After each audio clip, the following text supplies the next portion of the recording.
আজকের আলোচনাটা একটু অন্যরকম। আমরা কথা বলবো আমাদের সেই সব বন্ধুদের নিয়ে যারা বছরের পর বছর ধরে আমাদের সঙ্গী, আমাদের বয়স্ক পোষ্যদের নিয়ে। বিশেষ করে তাদের আচরণে যে পরিবর্তনগুলো আসে সেগুলো নিয়ে। এটা এমন একটা বিষয় যা প্রায় প্রত্যেক পোষ্য মালিকই একসময় অনুভব করেন, কিন্তু অনেক সময়ই আমরা ঠিক বুঝে উঠতে পারি না এই সব পরিবর্তনগুলোর মানে কি, তাই না? বা এগুলোকে শুধু বয়সের দোষ বলে হয়তো ধরে নিই। ঠিক তাই। আর এই বুঝতে না পারা বা ভুল বোঝার ফলে অনেক সময় আমাদের বয়স্ক সঙ্গীরা নীরবে কষ্ট পেতে থাকে। দেখুন, আমাদের আজকের কথাবার্তা কিছু নির্ভরযোগ্য ভেটেরিনারি বিহেভিয়ার বা বলতে গেলে পোষ্যদের আচরণ সম্পর্কিত বই আর রিসার্চ পেপারের উপর ভিত্তি করে। হ্যাঁ, আমরা কিছু ভালো সোর্স দেখেছি, যেমন behaviour problems of the dog and cat বা ইন্ট্রোডাকশন টু অ্যানিমাল বিহেভিয়ার। হ্যাঁ, ওগুলো। আরও আছে মিক্সড ব্রিডস ফর ডামিজ আর দ্য ডগ কেয়ার হ্যান্ডবুক।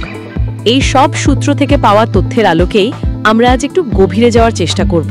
আমাদের লক্ষ্যটা খুব পরিষ্কার, পোষ্য মালিকদের সাহায্য করা, যাতে তারা তাদের বয়স্ক সঙ্গীদের আচরণে আসা ছোট বড় পরিবর্তনগুলো ধরতে পারেন, সেগুলোর পেছনের সম্ভাব্য কারণগুলো একটু আন্দাজ করতে পারেন এবং সময় মতো সঠিক পদক্ষেপ নিতে পারেন।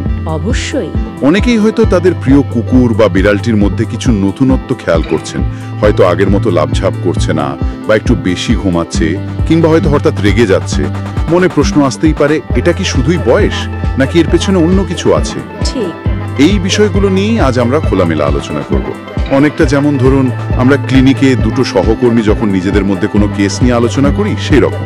বেশ, তাহলে আলোচনার শুরুতেই একটা খুব সাধারণ প্রশ্ন আসে, পোষ্য ঠিক কখন সিনিয়র বা বয়স্ক হয়? আমরা তো প্রায় শুনি কুকুরের 1 বছর মানুষের 7 বছরের সমান। এটা কি ঠিক? না, দেখুন, এই 1 বছর ইজ ইকুয়াল টু 7 বছর ধারণাটা আসলে একটা মিথ, একটা সরলীকরণ। সত্যিটা হলো বার্ধক্য এতটা স্ট্রেট লাইন ধরে চলে না। আচ্ছা। পোষ্য কখন সিনিয়র হচ্ছে সেটা তার সাইজ আর প্রজাতির উপর অনেকখানি নির্ভর করে। যেমন ধরুন, ওই মিক্সড ব্রিডস ফর ডামিজ বইটা বলছে ছোট সাইজের কুকুর, ধরুন যাদের ওজন 20 পাউন্ড বা তার কম, তারা তো সাধারণত 15 বছর বা তারও বেশি বাঁচে। এদের ক্ষেত্রে বলতে পারেন 11 বছর বয়সের পর থেকে সিনিয়র পর্যায়ে শুরু হয়। ও, 11 বছর। আর যারা একটু বড় সড়ো মাঝারি সাইজের, মাঝারি আকারের কুকুর, ধরুন 21 থেকে 50 পাউন্ড ওজন, তারা সাধারণত 10 থেকে 13 বছর বাঁচে। তো তাদের ক্ষেত্রে মোটামুটি 9 বছর বয়সে সিনিয়র হিসেবে ধরা হয়। আর বড় ল্যাব্রাডর বা জার্মান শেপার্ড গোছের? হ্যাঁ, বড় কুকুর 91 পাউন্ড, বাঁচে 10 থেকে 12 বছর মতো। তাই তারা কিন্তু 7 বছর বয়সেই সিনিয়র হয়ে যায়।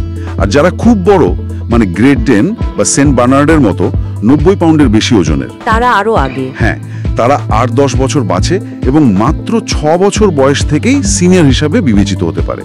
বিড়ালদের ক্ষেত্রে সাধারণত 8 থেকে 11 বছর বয়সের মধ্যে তারা সিনিয়র হতে শুরু করে। তার এটা একটা বেশ ধীর প্রক্রিয়া, তাই না?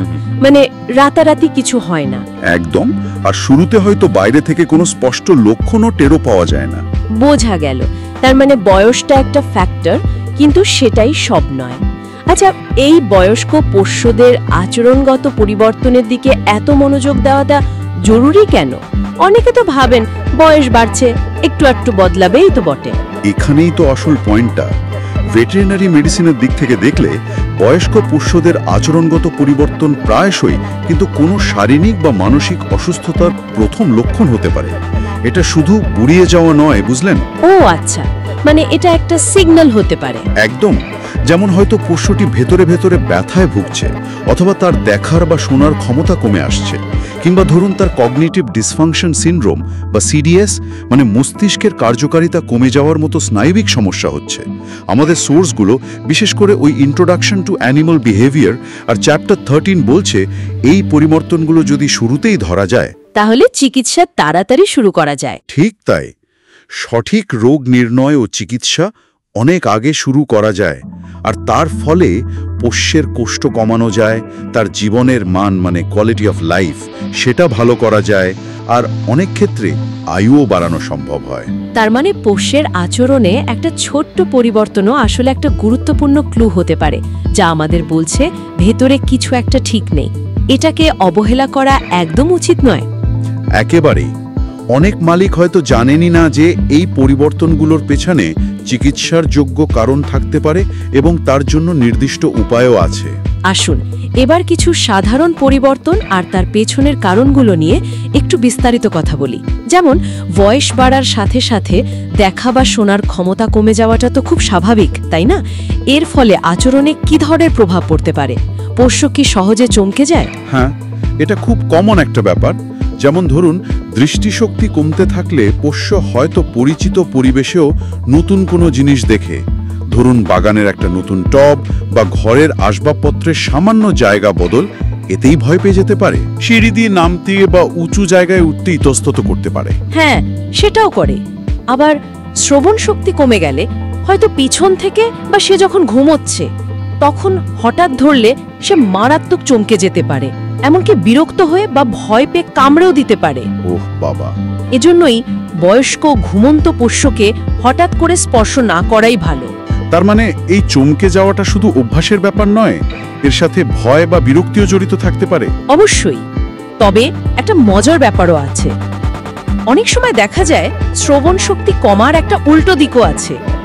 ধরুন যে পোষ্য আগে বাজি বা ঝড়ের শব্দে খুব ভয় পেত, বয়সকালে কানটা একটু কম কাজ করায় সেই ভয়টা হয়তো কমে গেছে। যদিও মাটির কম্পন বা ভাইব্রেশন তারা ঠিকই টের পায়। তবে মনে রাখতে হবে, এই হঠাৎ চমকে ওঠা, ব্যথা, বিশেষ করে যদি মাস্কুলোস্কেলেটাল বা হাড় গাঁটের সমস্যা থাকে, আর ভয় বা আগ্রাসনের মধ্যে একটা যোগসূত্র থাকতে পারে। এই যে ব্যথার কথা বললেন, এটা একটা খুব জরুরি বিষয় মনে হচ্ছে। অনেক মালিকই বলেন, আমার কুকুরটা বা বিড়ালটা বয়সে খিটখিটে হয়ে গেছে। এই মেজাজি হয়ে যাওয়ার পেছনে কি প্রায়শই লুকানো ব্যথা থাকে? এটা কি একটা খুব বড় ভুল ধারণা? আপনি একদম ঠিক পয়েন্টটা ধরেছেন। এটা সত্যি একটা খুব কমন মিসকনসেপশন। বয়স্ক পোষ্যদের মধ্যে হঠাৎ করে আগ্রাসী ভাব বা খিটখিটে মেজাজ দেখা দেবার অন্যতম প্রধান কারণ হলো ক্রনিক পেইন বা দীর্ঘস্থায়ী ব্যথা। সেটা আর্থ্রাইটিস হতে পারে, দাঁতের সমস্যা হতে পারে বা অন্য কোনো শারীরিক কষ্ট হতে পারে।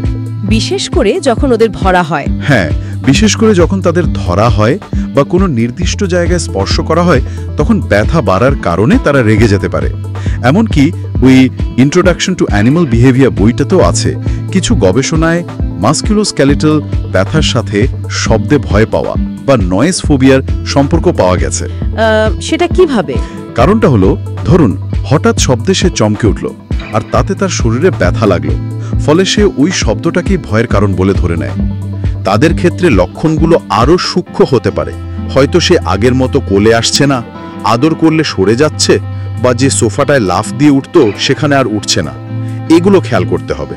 তাহলে ব্যথা কমাতে কি করা যায়? ব্যথা কমাতে তাই আরামদায়ক পরিবেশ তৈরি করাটা খুব জরুরি। যেমন পিছলে না যাওয়ার জন্য মেঝেতে কার্পেট বা ম্যাট ব্যবহার করা, উঁচু জায়গায় ওঠার জন্য র্যাম্পের ব্যবস্থা করা, নরম হার্নেস ব্যবহার করা, আর অবশ্যই পশু চিকিৎসকের পরামর্শে সঠিক ব্যথানাশক আর যা যা চিকিৎসা দরকার সেগুলোর ব্যবস্থা করা। তাহলে আমরা দেখলাম ব্যথা বা দেখাশোনার ক্ষমতা কমে যাওয়া আচরণে পরিবর্তন আনতে পারে, কিন্তু অনেক সময় সমস্যাটা আরো গভীরে থাকে, একেবারে মস্তিষ্কের ভেতরেই, তাই না? এই কগনিটিভ ডিসফাংশন সিনড্রোম বা সিডিএস জিনিসটা কি, যা মানুষের অ্যালজাইমার্স রোগের সাথে তুলনা করা হয়? হ্যাঁ, সিডিএস বা কগনিটিভ ডিসফাংশন সিনড্রোম হলো একটা নিউরোডিজেনারেটিভ রোগ, মানে স্নায়বিক রোগ, যা বয়সের সাথে পোষ্যের মস্তিষ্কের কার্যকারিতা কমিয়ে দেয়। এটা অনেকটা মানুষের অ্যালজাইমার্স রোগের মতোই। আমাদের একটা সোর্স, ভেটেরিনারি বিহেভিয়ারাল মেডিসিনের বই অনুযায়ী এক্ষেত্রে মস্তিষ্কের কোষগুলোর মানে নিউরনের ধীরে ধীরে ক্ষয় হতে থাকে। কিসের জন্য হয় এটা? মস্তিষ্কে অ্যামাইলয়েড বিটা নামক এক ধরনের প্রোটিন প্লাক হিসেবে জমা হয় আর টাও প্রোটিনের গঠনও অস্বাভাবিক হয়ে যায়। এর ফলে স্মৃতিশক্তি, শেখার ক্ষমতা, পারিপার্শ্বিকতা সম্পর্কে সচেতনতা, এই সবকিছুই প্রভাবিত হয়। এটা কি পশুদের মধ্যে খুব বেশি দেখা যায়? মানে কতটা কমন? হ্যাঁ, এটা বেশ কমন। যদিও অনেক ক্ষেত্রেই হয়তো ডায়াগনোসিস হয় না বা লোকে ভাবে এটা বয়সেরই স্বাভাবিক প্রভাব। ওই চ্যাপ্টার 13-এর তথ্য অনুযায়ী বয়স বাড়ার সাথে সাথে এর হারও বাড়ে। কিছু স্টাডিতে দেখা গেছে 11-12 বছর বয়সী কুকুরদের প্রায় 28% আর 15-16 বছর বয়সীদের 66% পর্যন্ত সিডিএস এর কিছু না কিছু লক্ষণ দেখায়। আর বিড়ালদের? বিড়ালদের ক্ষেত্রেও 11 থেকে 15 বছর বয়সের মধ্যে প্রায় 28% আর 15 বছরের বেশি বয়সে প্রায় 50% বিড়ালের মধ্যে সিডিএস এর লক্ষণ দেখা যেতে পারে। মানে সংখ্যাটা কিন্তু বেশ বড়। তাহলে মালিকরা কিভাবে বুঝবেন যে তাদের পোষ্যের সিডিএস হতে পারে? এর লক্ষণগুলো কি কি একটু বুঝিয়ে বলবেন?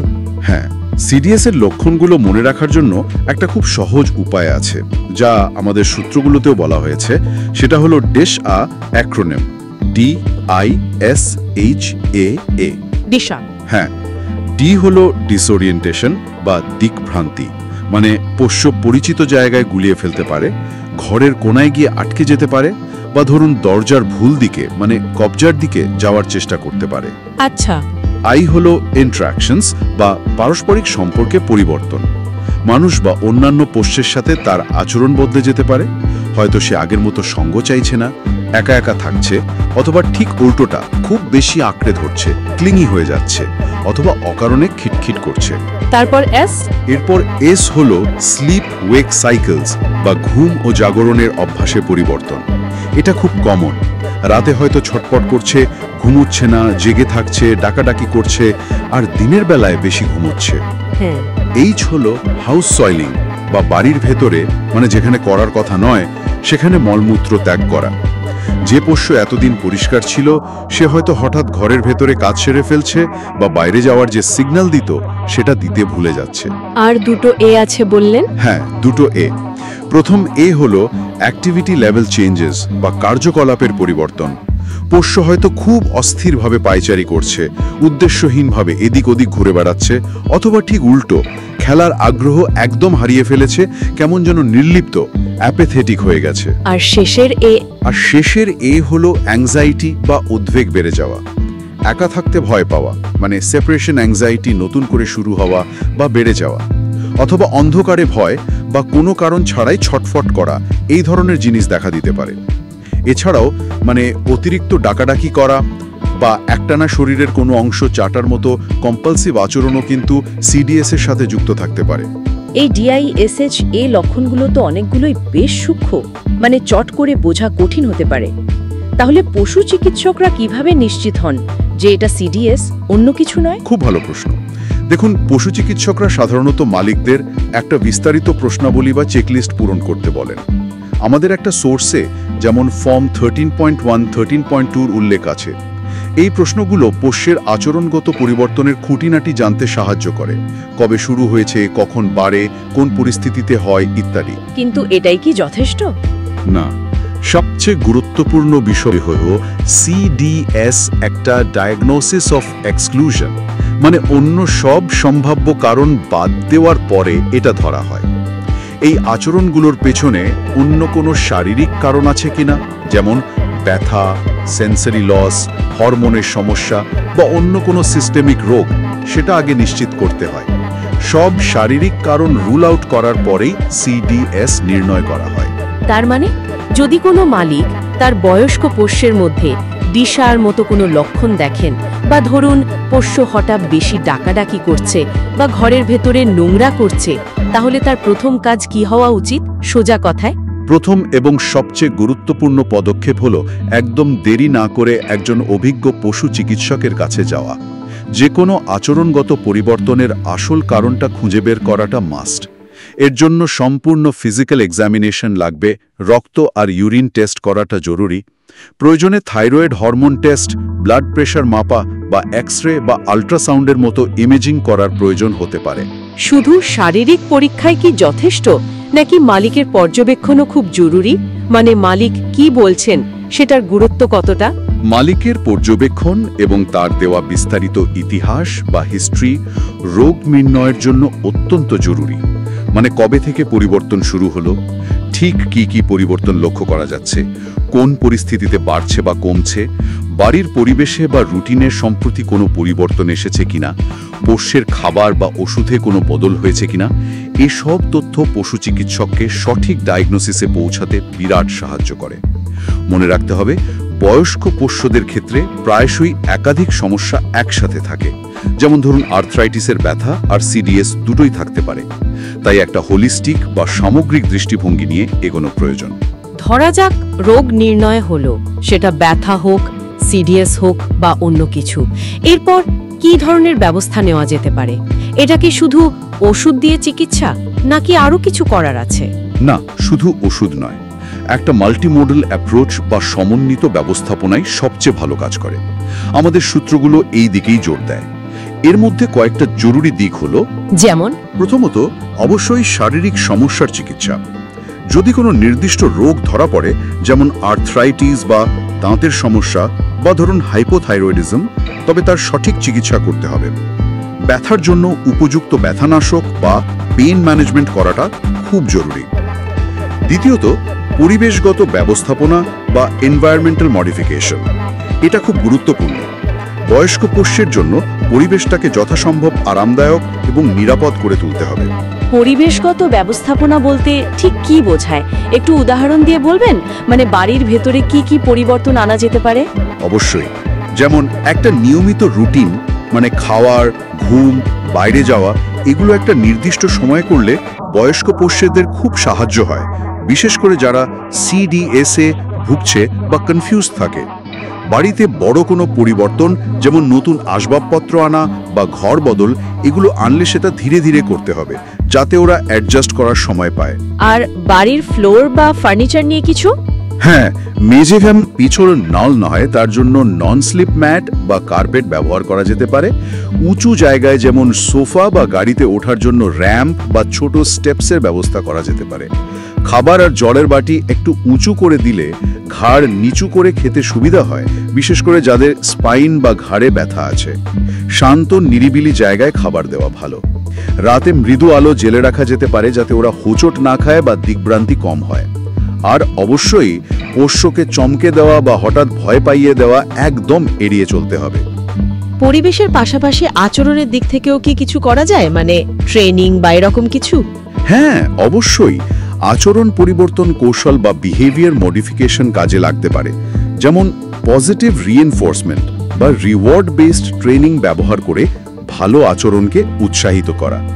ভয় বা আগ্রাসনের মতো সমস্যার ক্ষেত্রে ধীরে ধীরে ভয় কমানোর জন্য কাউন্টার কন্ডিশনিং ও ডিসেন্সিটাইজেশন পদ্ধতি ব্যবহার করা যেতে পারে। তবে এটা অবশ্যই কোনো অভিজ্ঞ আচরণ বিশেষজ্ঞ বা ভেটেরিনারি বিহেভিয়ারিস্টের পরামর্শে করা উচিত। হাউস সয়েলিংয়ের সমস্যা হলে ধৈর্য ধরে পুরনো টয়লেট ট্রেনিংয়ের নিয়মগুলো আবার নতুন করে শুরু করতে হতে পারে। মানসিক উদ্দীপনা বা এনরিচমেন্টের কথাও তো খুব শোনা যায় আজকাল। বয়স্ক পোষ্যদের জন্য কি এটা জরুরি? ওরা কি আদৌ নতুন কিছু শিখতে বা করতে আগ্রহী থাকে, নাকি শুধু ঘুমিয়েই কাটাতে চায়? এটা একটা দারুণ প্রশ্ন এবং এর উত্তর হলো হ্যাঁ, এনরিচমেন্ট বয়স্ক পোষ্যদের জন্য অত্যন্ত জরুরি, বিশেষ করে যাদের সিডিএস আছে বা হওয়ার ঝুঁকি আছে। মানসিক আর হালকা শারীরিক উদ্দীপনা মস্তিষ্কের স্বাস্থ্য ভালো রাখতে আর সিডিএস এর অগ্রগতি কমাতে সাহায্য করে। আর বিশ্বাস করুন, বয়স্ক পোষ্যরাও নতুন জিনিস শিখতে আর উপভোগ করতে পারে। তাই নাকি? হ্যাঁ, হয়তো কারা আগের মতো ছুটোছুটি করবে না, ঠিক আছে, কিন্তু অন্য অনেক কিছুই করতে পারে। যেমন ফুড পাজল টয় ব্যবহার করা, মানে যাতে খাবার বের করতে একটু মাথা খাটাতে হয়। গন্ধ চেনার খেলা বা নোজ ওয়ার্ক, বাড়ির ভেতরে বা বাইরে ছোট ছোট ট্রিট হান্ট আয়োজন করা। অল্প হাঁটা চলার মধ্যে নতুন কিছু শেখানো, যেমন হ্যান্ডশেক বা নতুন কোনো মজার কমান্ড। হালকা মাসাজ বা গ্রুমিং সেশনও এনরিচিং হতে পারে। অথবা তাদের পছন্দ অনুযায়ী অন্য শান্ত পরিচিত কুকুর বা বিড়ালের সাথে একটু নিয়ন্ত্রিত মেলামেশার সুযোগ করে দেওয়া। এগুলো তাদের মনকে সচল রাখে আর একঘেয়েমি দূর করে। বাহ, এটা তো খুব ভালো পয়েন্ট। এবার আসি খাওয়া দাওয়ার ব্যাপারে। ডায়েট বা সাপ্লিমেন্টের কি কোনো ভূমিকা আছে বয়স্ক পোষ্যদের আচরণ বা স্বাস্থ্যের উন্নতিতে? হ্যাঁ, খাদ্যাভ্যাস এবং কিছু সাপ্লিমেন্টের ভূমিকা থাকতে পারে, তবে আবারও বলছি, এ ব্যাপারে পশু চিকিৎসকের পরামর্শ নেওয়াটা মাস্ট। বয়স্ক পোষ্যদের জন্য বিশেষভাবে তৈরি করা কিছু কমার্শিয়াল ডায়েট পাওয়া যায়, যেগুলোতে ক্যালোরি হয়তো একটু কম, কিন্তু ফাইবার আর প্রয়োজনীয় নিউট্রিয়েন্ট ঠিকঠাক থাকে। খাবারে অ্যান্টিঅক্সিডেন্ট যেমন ভিটামিন সি, ই, ওমেগা 3 ফ্যাটি অ্যাসিড যেমন মাছের তেল থেকে পাওয়া ডিএইচএ, ইপিএ, এগুলো থাকাটা ব্রেন হেলথ আর জয়েন্ট হেলথের জন্য উপকারী হতে পারে। আর সিডিএস এর জন্য কিছু স্পেশাল ডায়েট বা সাপ্লিমেন্ট? হ্যাঁ, সিডিএস এর জন্য বিশেষ থেরাপিউটিক ডায়েটও আছে, যেমন হিলস বিডি বা পিউরিনা নিউরোকের। এগুলোতে antioxidant, medium chain triglycerides, MCT oil, omega-3 fatty acids, এই সব ব্রেন সাপোর্টিভ উপাদান বেশি মাত্রায় থাকে। এছাড়া কিছু সাপ্লিমেন্ট যেমন অ্যান্টিঅক্সিডেন্ট সমৃদ্ধ সেনিলাইফ বা অ্যাক্টিভাইট বা আলাদা করে MCT অয়েল, এগুলো মস্তিষ্কে শক্তি যোগাতে আর কার্যকারিতা বাড়াতে সাহায্য করতে পারে বলে কিছু স্টাডিতে দেখা গেছে। SAM-E, অ্যাডেনোসাইল মেথিওনিন, লিভারের স্বাস্থ্য আর মস্তিষ্কের কাজেও সাহায্য করতে পারে। তবে আবারও জোর দিয়ে বলছি, কোনো ডায়েট পরিবর্তন বা সাপ্লিমেন্ট শুরু করার আগে অবশ্যই ভেটারের পরামর্শ নিতে হবে, কারণ প্রত্যেকের প্রয়োজন আলাদা। বোঝা গেল। আর ওষুধের ব্যবহার, কখন ওষুধের প্রয়োজন হতে পারে, বিশেষ করে সিডিএস বা অন্যান্য আচরণগত সমস্যার জন্য? হ্যাঁ, কিছু ক্ষেত্রে ওষুধের প্রয়োজন হতে পারে যখন অন্য ব্যবস্থাগুলো যথেষ্ট হচ্ছে না। যেমন কুকুরদের সিডিএস-এর চিকিৎসার জন্য সেলিজিলিন, ব্র্যান্ড নাম অ্যানিপ্রিল, একটি FDA অনুমোদিত ওষুধ। এটা বিড়ালদের ক্ষেত্রেও অনেক সময় অফ লেভেল ব্যবহার করা হয়। এটা কিভাবে কাজ করে? এটা মূলত মস্তিষ্কের ডোপামিন আর অন্যান্য কিছু নিউরো ট্রান্সমিটারের মাত্রা বাড়িয়ে কাজ করে, যা কগনিটিভ ফাংশন ইমপ্রুভ করতে পারে। তবে এর প্রভাব দেখতে কয়েক সপ্তাহ সময় লাগতে পারে এবং এর কিছু পার্শ্ব প্রতিক্রিয়া বা অন্য ওষুধের সাথে রিয়াকশন থাকতে পারে। তাই এটা ব্যবহারের আগে এবং চলাকালীন পশু চিকিৎসকের নিবিড় পর্যবেক্ষণ খুব জরুরি। আর উদ্বেগ বা ঘুমের সমস্যার জন্য? হ্যাঁ, যদি পোষ্যের উদ্বেগ খুব বেশি থাকে, যেমন সেপারেশন অ্যাংজাইটি বা ঘুমের সমস্যা যদি খুব তীব্র হয়, তাহলে পশু চিকিৎসক প্রয়োজন অনুযায়ী স্বল্প মেয়াদের জন্য কিছু ওষুধ যেমন লরাজিপাম বা গ্যাবাপেন্টিন বা দীর্ঘ মেয়াদের জন্য যেমন ফ্লুঅক্সিটিন বা অন্য SSRI প্রেসক্রাইব করতে পারেন। কিন্তু যে কোনো ওষুধই কেবল পশু চিকিৎসকের প্রেসক্রিপশন আর সুপারভিশনেই ব্যবহার করা উচিত। নিজে থেকে কিছু করা একদমই উচিত নয়। একদম ঠিক। এবার দুটো খুব কমন সমস্যার কথা একটু আলাদা করে বলি।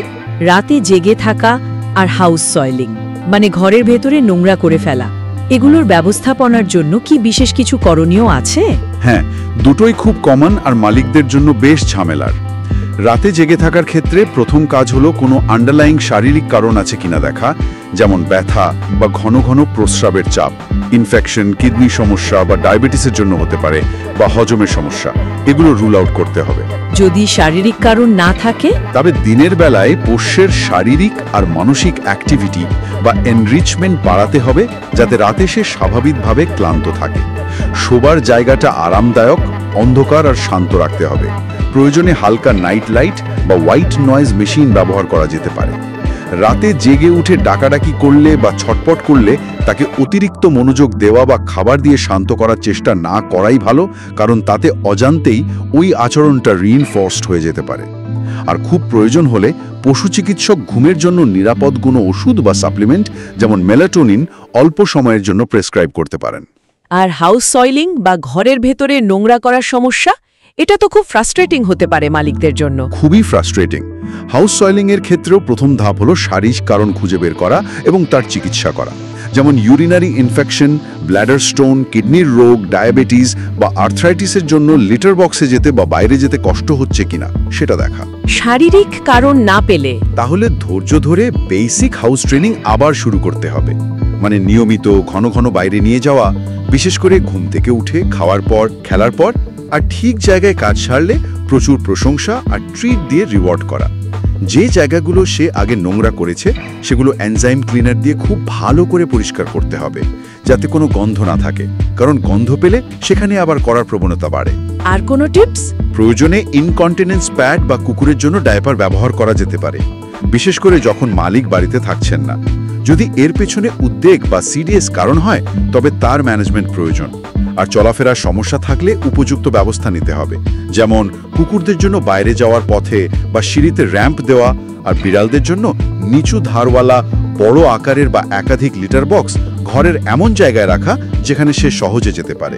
তাহলে পুরো আলোচনাটা থেকে যা বুঝলাম, বয়স বাড়ার সাথে সাথে পোষ্যদের মধ্যে কিছু পরিবর্তন আসাটা স্বাভাবিক, কিন্তু আচরণে আসা অনেক পরিবর্তনের পেছনেই কিন্তু নির্দিষ্ট কোনো শারীরিক বা মানসিক কারণ থাকে, যা সঠিক সময়ে ধরতে পারলে নিয়ন্ত্রণ বা চিকিৎসা করা সম্ভব।